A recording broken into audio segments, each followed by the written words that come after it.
سلام رفقا، من امید هستم. اینجا رایونگ تایلند، شهر رایونگ، ساحل خوشگلش. دوربینو برمیگردونم. خب رفقا، اینجا شهر رایونگ، اینجا هم ساحلشه.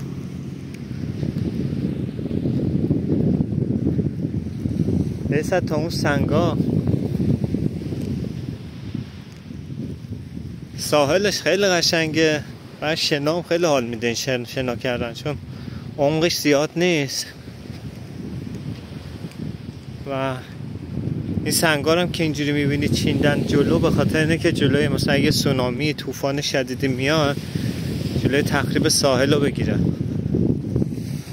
باعث میشه که کل ساحل به فنا نره.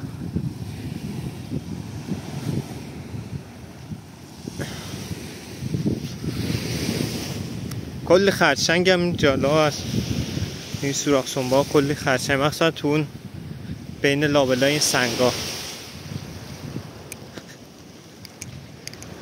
مثلا اگه تایلند اومدید رایونگ هم بیاید، خیلی حال میده.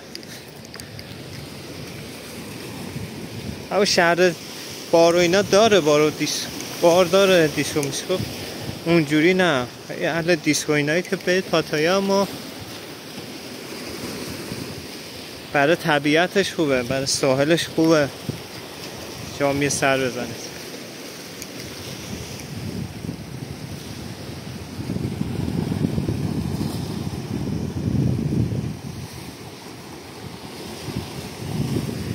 رایونگ بیشتر یه شهر صنعتیه، بیشتر کارخونجات هستش و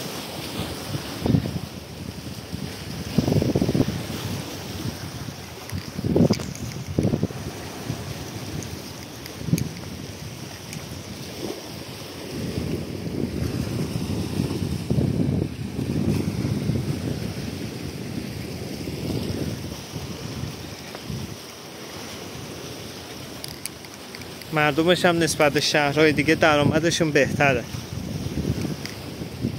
معروفه رایونگ.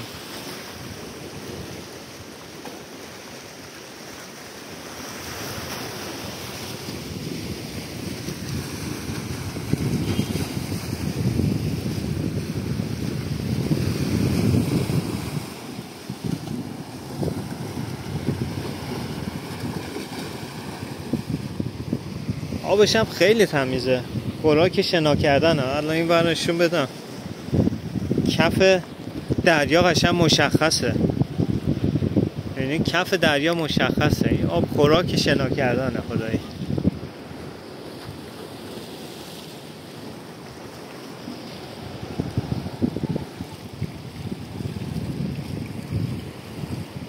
شخصا شنا کردن رو دوست ندارم تو دریا، اما خب اونایی که دوست دارم بیان استفاده کنن، حالشو ببرن. شنبه یک شنبه اینجا شلوغ میشه، جمعه شنبه یک شنبه شلوغ میشه، خود مردم میان چون تعطیلیه میان استفاده میکنن.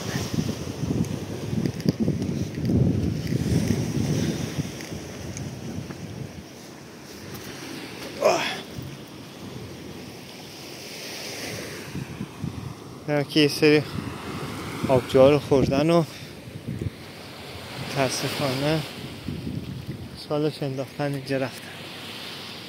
هستن دیگه اینجور آدم ها، همه جا هستن. یکی دریا رو کثیف کردن، یه عده آشغال ماشغال ریختن.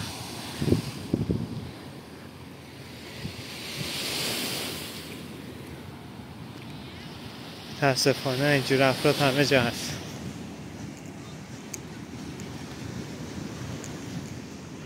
ببین ذره جلوتر جای دیگه هم براتون فیلم میگیرم. هتل و رستورانای زیادی هم هستش اینجا. اون با مثلا ریزورت و رستورانای مختلفه، قیمتاش هم با هم خیلی فرق داره دیگه. مثل برانداز خیلی گرونه، مثل برانداز ارزون تره، بستگی داره. جای سرسبز هم داره، میبینید که اینجا مثلا اون طرف شن ماسه بود، اینجا قشنگ سرسبز و بعضی قسمتاش درخت مرخت داره و باحاله.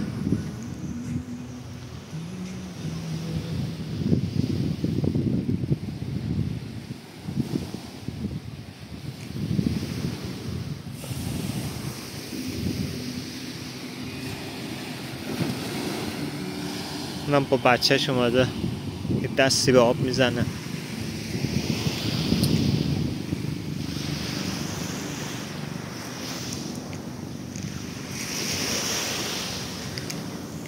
اونایی که اهل دلن خدای خوراک اینه که 2 تا آبجو بگیری بشینی لب ساحل حال کنی. خوراک این ساحل.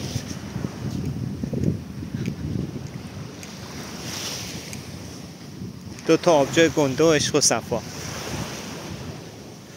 این سنگارم که بهتون گفتم دیگه جلوی سیل و سونامی و ایش مثلا طوفان شدیدی بشه جلوشو میگیره که باعث میشه که ساحل تخریب نشه. چون خیلی سال پیشی همچون اتفاقی افتاد، کل ساحل رو ترکوندش. اونا هم که دارن ماهی میگیرن و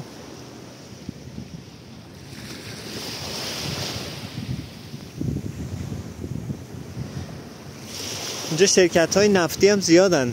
رایون شرکت PTT که شرکت دولتیه، شرکت نفتیه.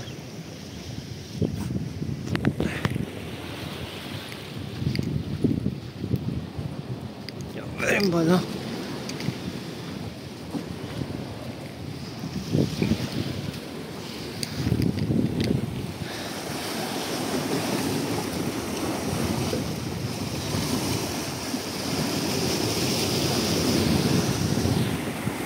اونا که یا تجاری هن یا نفتکش هم برای نفتن. حالا زوم کنم نه تا کجا میاره جلو.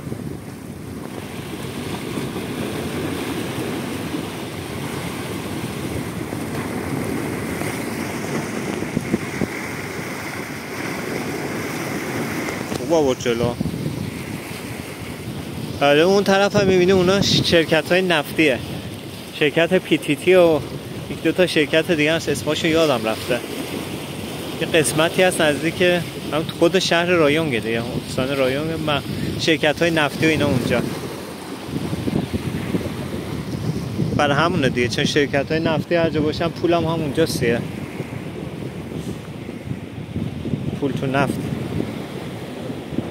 مثلا همه جای دنیا که اصلا شرکت های نفتی کار میکنن حقوقشون نسبت به جای دیگه بیشتره، چون پول اونجاست.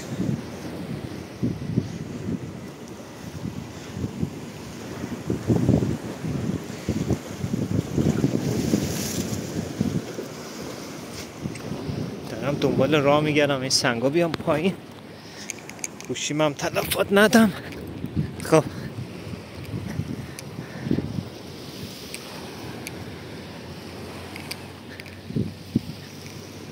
این بریم یه ذره ساحلش براتون فیلم بگیرم.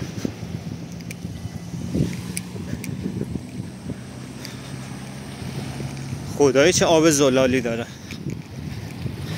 هنی که شنا کردن دوست ندارم، اونقدر دوست دارم بپرم تو این آب یه شنایی بکنم. خیلی گرمه. کف آب قشنگ مشخصه ها.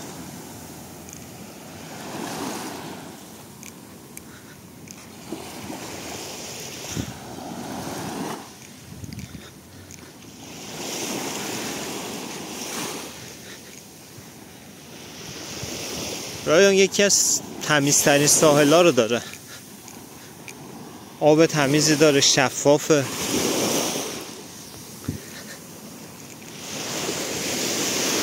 اونم که برای خودش تاب میخوره، تابش میده خودشو.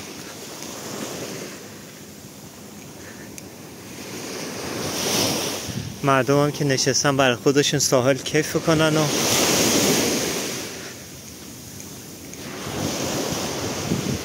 کجا بریم بالا؟ یه جا پیدا کنیم بریم بالا.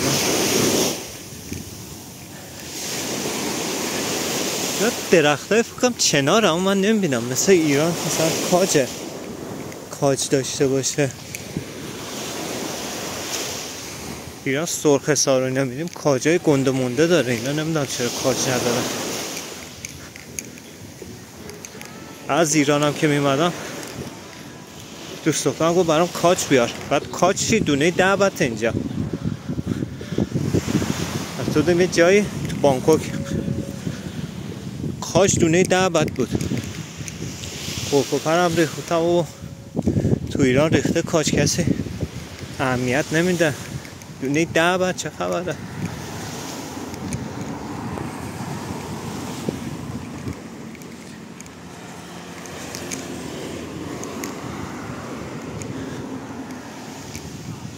مثلا مردم میان اینجا برای خودشون کیف کنن.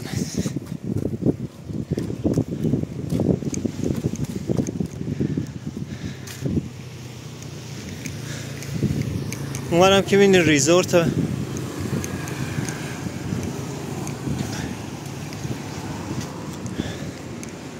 هتل استخر داره، خونه‌های ویلاییه. هم که سوسیس خوک و مرغ و سوسیس با پنیر رو اینا میفروشه. هشباه خوش شده رو میفروشه، کبابی میکنه.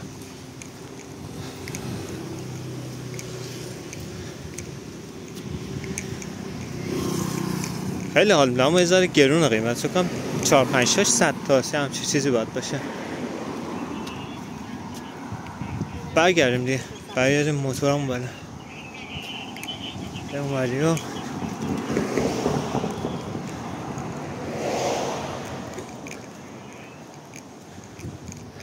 این هم که چیز میفروشن، این سالادام داره، سمدم، پاپایا.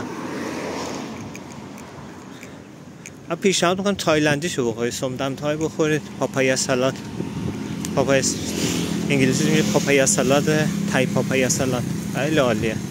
فقط بگید تون نکنید، اگه تون نمیتونید بخورید بگید لیت بیت اسپایسی. زیاد تون باشه ممکن اذیت شید.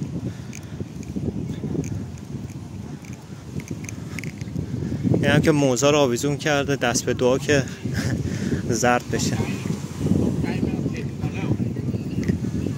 یعنی زیراندازا هست، خودتون بگیرید به صرفه تره. مثلا تو پاتای اینا رو 50 بعد اینطور اجاره میدن، یه دفعه خودت 200 بعد میخری، یا 200 بعد اینطور باشه یا ارزون تر. بستگی داره سایز بزرگ سایز کوچیک زیراندازا. بعد هر موقع میری ساحل با خودت میبری دیگه. 50 بعد اندازه 10 تا زیرانداز باید پول بدی بخواید اجاره کنی تو پاتایا. اینجا نمیدونم قیمتش چند بود. یا اصلا رستورانه.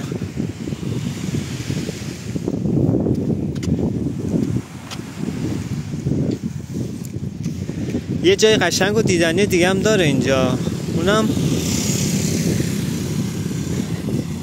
یه پل و نزدیک رودخونه است.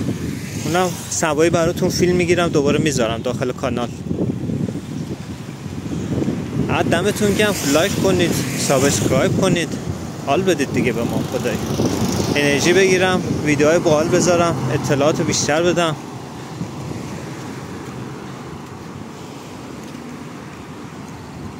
کسایی که تصمیم دارن بیان تایلند زندگی بکنن حواسشون باشه، مخصوصا برای ویزاها کلاهبرداری زیاده. شما حساب کن میای میخوای بگی یه ویزا 1 ساله میخوام، حالا دانشجویی هر چیزی میگه من برات درستش میکنم. خب تا 1 سال بمونی دیگه. چی؟ طرف پولی میگه اول باید پولو بدی. خب 30,000 بعد مثلا برای شما میگه 40,000 بعد میگیره. بعد چی؟ اگه بهونه بیار و آخراش و فلان و بسال و نشده شو اینا، چی میشه؟ شما نمیتونی بمونی که، باید کشور رو ترک کنی. حالا برو شکایت کن فلان بسال، پولت رفته. باید چقدر هزینه کنی که مثلا 60-70 دلار هزینه کنی بیای مثلا این 30-40,000 بعد تو شاید بتونی زنده کنی. اونم که نمیشه هیچی دیگه. کلاهبرداری زیاده راجع به ویزا، مراقب باشید.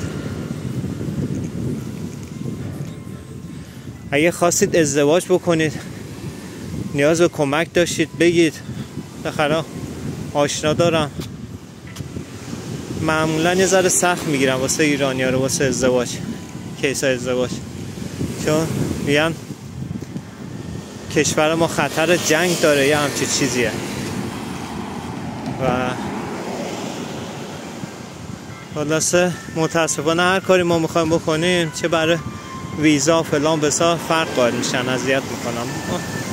و خودم میخواستم ویزا دانشجویی بگیرم پاتایا، بعد میخواستم توی یکی از این مدارس و اینا 1 سال میخوام بیام سر کلاس بشینم و ویزا بگیرم. گفت ویزا تو بهت نمیدیم، میتونی بشینی درس بخونی، اما چون پاسپورت ایرانیه اصلا سازمان مهاجرت پاتیا قبول نمیکنه برای تدریس، برای اینکه زبان بخونم. و خود همینه دیگه، حالا سازمان مهاجرت قبول نمیکنه تو پاتیا برای اینکه شما ویزای تحصیلی بگیرین که زبان بخونی. یه سری هم حالا میرن تو بانکوک دانشگاه ها و اینا. خب دانشگاه مثل که فرق داره، اصلا بانکوک بکنم یه مقدار راحت‌تر باشم، خلاصه پاتیا قبول نمیکنه.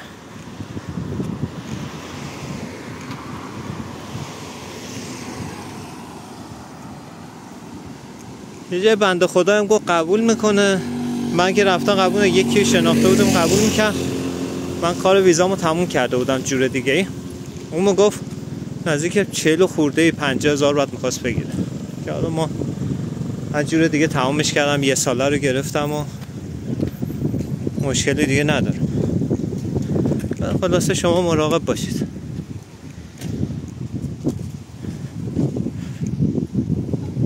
خب رفقا دیگه چیز خاصی نداره اینجا ساحلش، هم که موتور هم دوره. حالا بریم یه ذره جلوتر، جلو مولا رو هم یه ذره فیلم بگیرم. این موتور هم خیلی خوبه، فروششون خیلی خوبه، سوسیس و اینجا چیزا داره. این آب میفروشه، این هم قهوه و چای سبز و نودل هم داره تازه.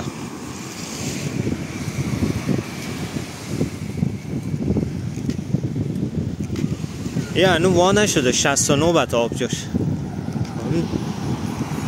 نه نمیشه، حالا بزرگ کوچیک لیوان خلاصه 69 هست. من وقت ندارم، باید برگردم پاتیا، والله شبش هم براتون فیلم میگرفتم.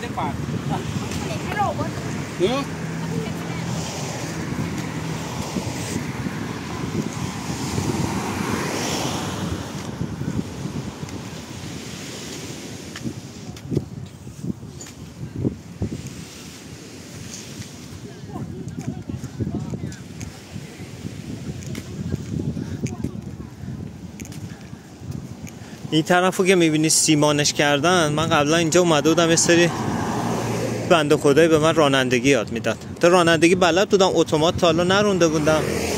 بعد ماشین داشتش، گفت بیا دوست داری چیز کنی دستت را بیا تو با اتومات. تا من دنده‌ای که واردم، خوراکم اما اتومات تا حالا نروندم. گفت بیا دور، خلاصه خاطراتش زنده شد. خیلی سال پیشه، مثلا چقدر 8-9 سال پیش، شاید هم بیشتر، نمیدونم.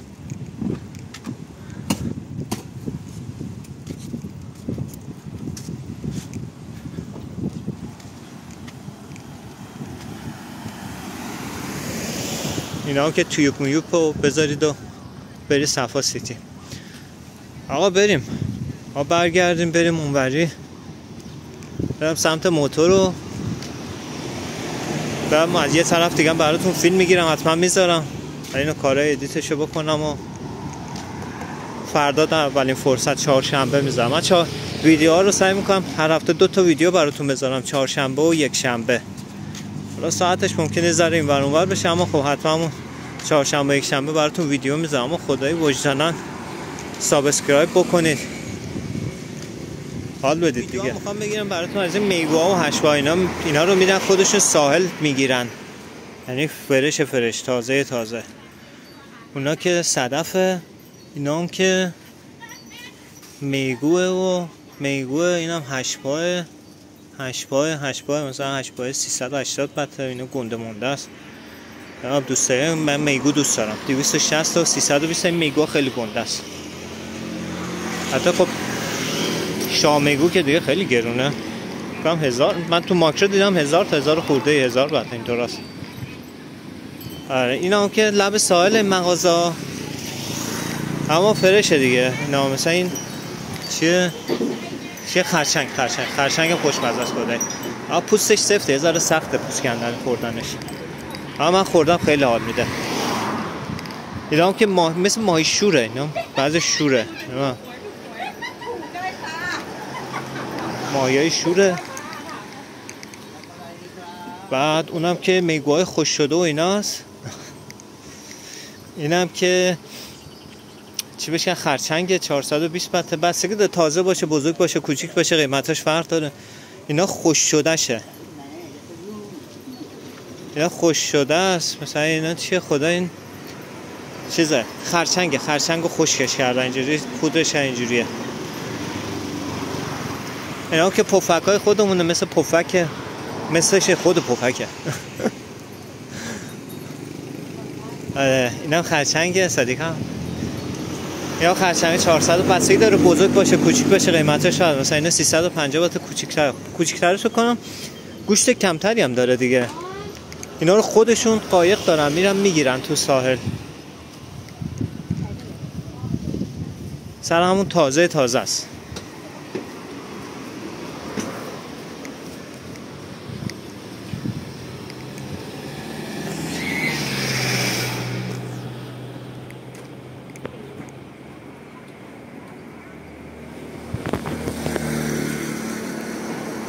برنج مثل این پخته شده است. برنج پخته شده رو دارن میفروشن.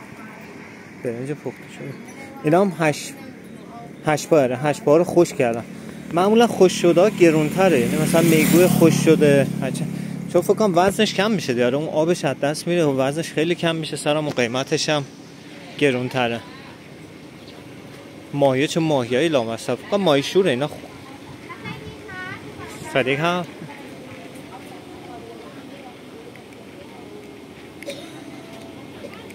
این مغازه‌ای که بسته است، اینا بسته است.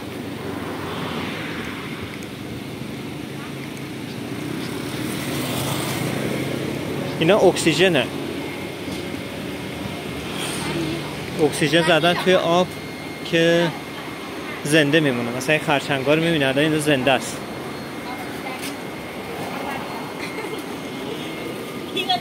اینا 8 بار، اینا دیگه مرده است. اون تام دیگه خبری نیستش، یه تموم میشه. بریم با هم برگردیم، من برم سمت موتور رو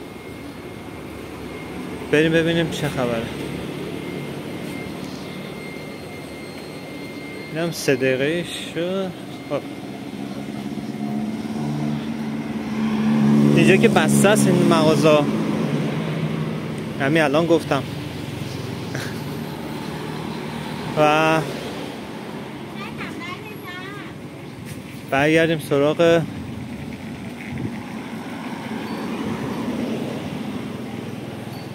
اونا که گفتن دوباره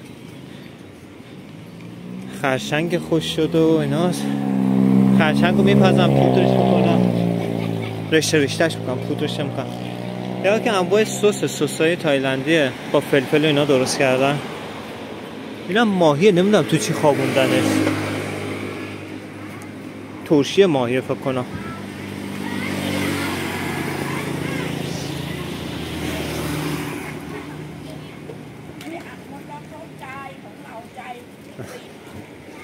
تایلندی آدمای خیلی مهربونی هم، مخصوصا با حیوونا خیلی مهربونن.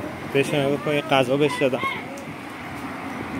اینم حسودی شده، نگاه کن چجوری نگاه میکنه، عصبانی میگه به من نمیدی، دماری از روزگار رو در بیارم.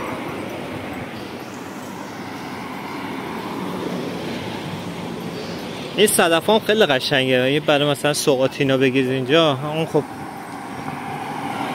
باید مراقب باشید جای گرون نگیرید دیگه، بعضی جا خیلی چند برابر میدن، باید جاشو پیدا کنید که قیمت مناسب بگیرید. اونورم که عجب رستوران خفنیه. بریم آقا فعلا. من می‌خواستم ویدیو رو تموم کنم اما حیفم اومد، گفتم اینجا می فیلم بگیرم. اینم رودخونه‌شه، با این قایقا میرن ماهی میگیرن. حالا ماهی، هشبا، میگو، صدف، هرچی گیرشون بیاد میگیرن دیگه. قایقای ماهیگیریه. یه سریاش هم که برای توریسته، مثلا میبرن بالا پایین میکنن مردم تو این رودخونه.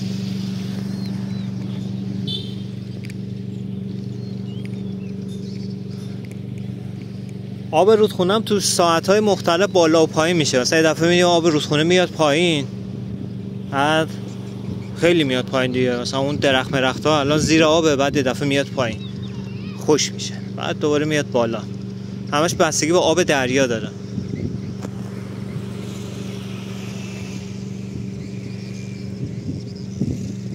اون طرفتر یه پل ساختن رو همین رودخونه و اینا، اون پل نزدیکاش. حالا اونجا میرم یه فیلم براتون میگیرم، سوایی میذارم تو یوتیوب.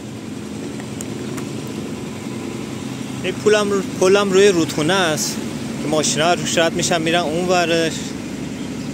که خدای عکسای خیلی قشنگه اینجا چسبوندم. تصاویر برچسب هست، کاشی ماشی با کاشیه. بقنم اسم این قسمت بقنمه. بقنم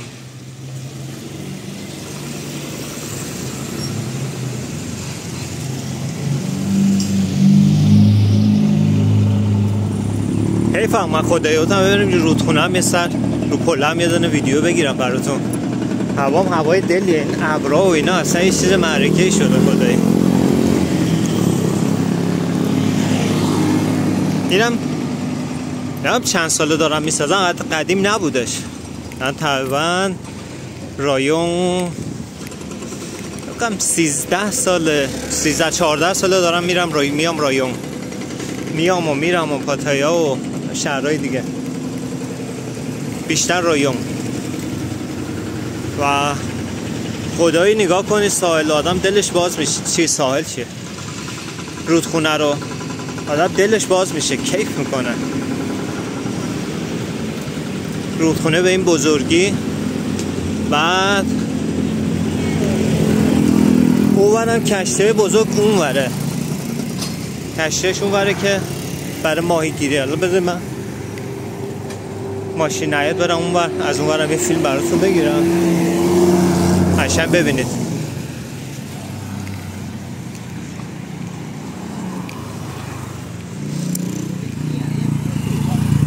خب حالا این برم ببین. این آشش اینجا کشتی های ماهیگیریه، تمام کشتی بزرگتر. حالا اون طرفتر احتمال بزرگترش هم هستش.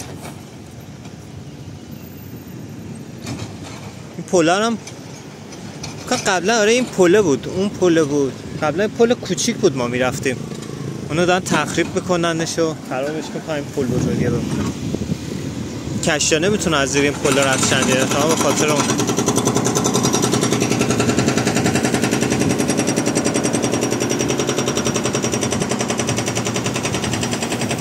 همتون گم، مخلصم، فعلا.